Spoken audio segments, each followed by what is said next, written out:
Pete LaFollette Street. First of all, a resounding second to promoting arts in Ojai. That's nothing but a win-win situation. It's painfully obvious that that would be a big attraction for outside revenue. It's every municipality I know just not going to deny the arts capability. I'd like to talk a little bit about fiscal matters because I'm trying to understand these decisions a little further. I'm not a high financer, and so maybe one of you can help me shed a light on this subject. A planning meeting in November, they were discussing building back the reserves, and the headline in the paper is reserve revenue still climbing.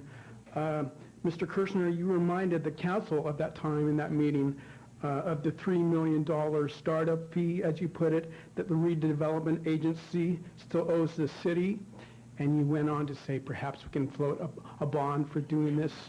I would like to know, is that the same $3 million that in last April's meeting, Councilwoman Horgan was speaking that has somehow just vanished, and no one seemed to know where that $3 million was, and that was some consternation, because then and now it's a substantial fee, $3 million, that nobody seems to know what exactly happened to. But again, in the November meeting, you reminded the city, the redevelopment agency, owed that money, perhaps to float a bond. So is that how it works when a $3 million deficit happens and you need to make up that?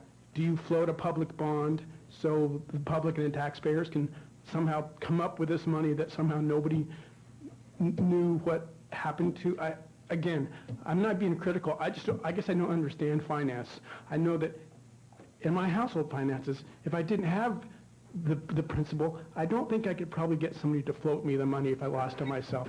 So it's not really a rhetorical question. I would really like to know what happened and how it works. So thanks. Have a great meeting. Madam Mayor. Yes, I think it is important that Mr. Kersner respond to that, because there is no $3 million that suddenly vanished. So, Mr. Kersner, if you would give a quick report on that. The brief response and a more detailed response will be coming before the council and the RDA board in the coming months. We're developing the plan now in consultation with finance people to bring before you. But the brief response is that the city loaned the RDA money in the course of its initial operations. And the question is, should the city ask the RDA to repay that money now?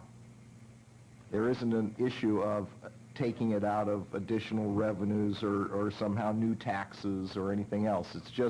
It's really a financial housekeeping question for you all sitting as both the city council and the board of directors of the redevelopment agency. Do you want to move money from one pot to another? Thank you. I just think it's very important that the public understand that there has been no $3 million that has simply vanished. Thank you for that.